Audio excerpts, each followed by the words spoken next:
We are your home theater and AV questions answered. This is AVRant. Want your home theater or AV question answered by Tom and Rob? Send it to question@avrant.com. Welcome to AVRant. I'm Tom Andry, and I'm here with Rob H. Gabe. Gabe has been interested in Ambiophonics. Ambiophonics. I got it right. For a long time. What the hell's Ambiophonics? Is that the dual ear thing? Or is it going to say in here? Yeah, it'll say it. It also has, okay. I'll already put it up here, my favorite picture of all time, which is the man standing with his nose pressed against a board. The board is bisecting the two left-right speakers, which are very close to the man sitting there, but he's got his nose pressed right up against a board. It'll make more sense once you read what the heck we're talking about, but that is one of my favorite photos. Gabe has been interested in Ambiophonics for a long time, but it wasn't until he recently visited the Ambiophonics Institute in New Jersey and learned more about how to set everything up directly from Ambiophonics creator, I can't keep saying that word, Ralph Glasgow, that he was truly impressed by it. The basic idea is to create more of a binaural listening experience by canceling or physically blocking the crosstalk between traditional stereo speakers. With each ear getting discrete sound, much like binaural headphones, you get a much greater sense of being transported to the recording venue rather than bringing the music into your room.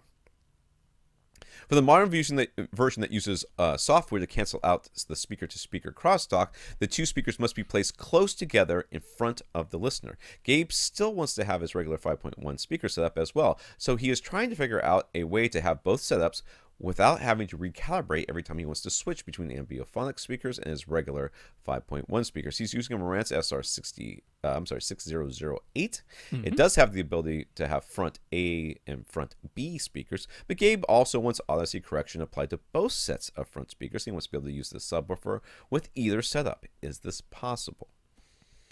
Dude, headphones. How come he's not just using headphones? This is a lot of work. There's a little bit of that. I mean, this is all solved with headphones, except for the subwoofer part. The people who are fans of Ambiophonics are fans of the fact that you still get the sense of being in a room. It doesn't give you the totally, this is inside of your head effect that regular headphones would give you, ones that aren't listening to specifically a binaural recording.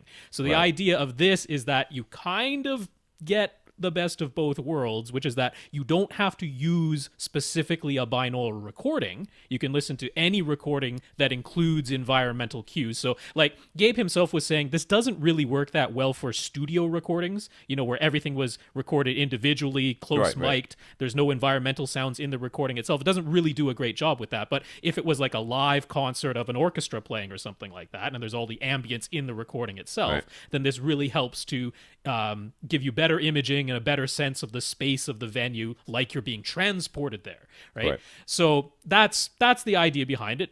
He says it was impressive when he listened to the setup, and it's an impressive setup that they have. It's like these MBL Quartz speakers, and they are very close together, and they're still using a physical barrier in between them, but not all the way out in front of them, all the way to the listener like the old setup. Now they're using software to create crosstalk cancellation. So, okay, kind of a neat idea.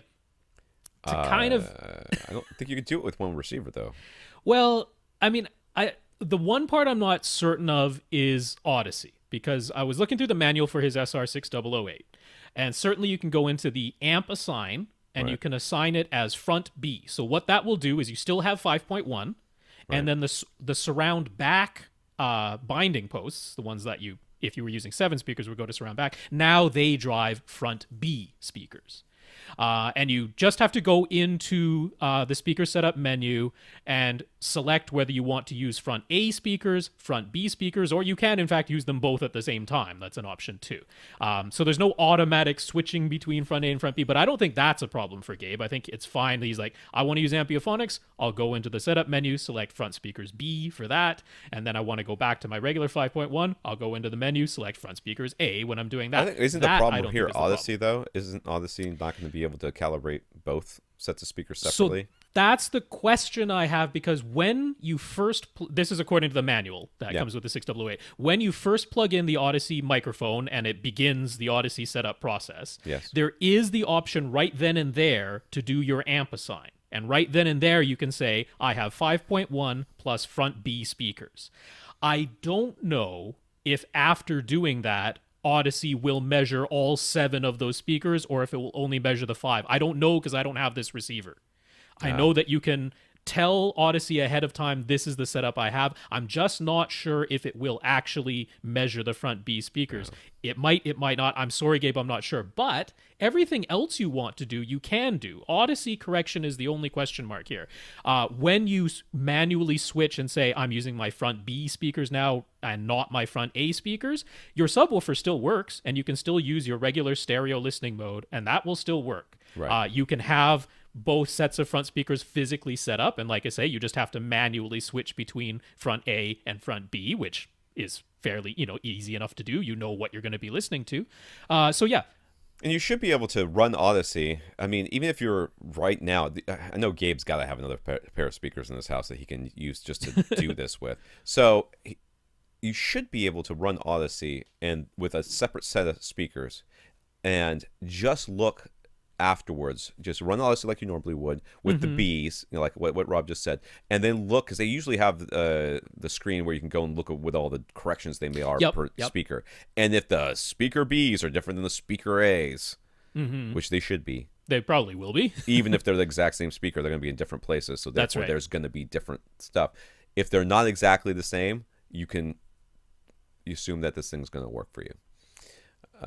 That's about all I got. Yeah, so honestly, Gabe, it might work, because just doing that amp assign, this is the amp assign that's not in the regular manual setup menu. This is the amp assign that's actually part of Odyssey. You plug in the Odyssey microphone, begin the Odyssey program, and go to the amp assign first and tell it you have front 5.1 plus front B speakers. So it might measure all 7. I'm not totally sure. That's the question mark for me. So that should do it. All right, there you go.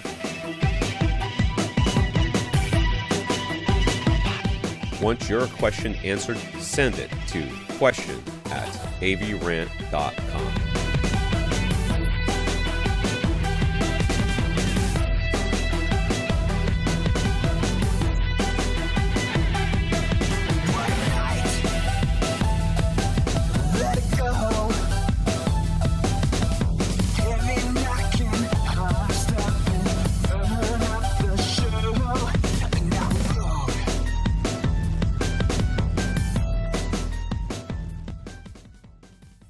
This is AVRant.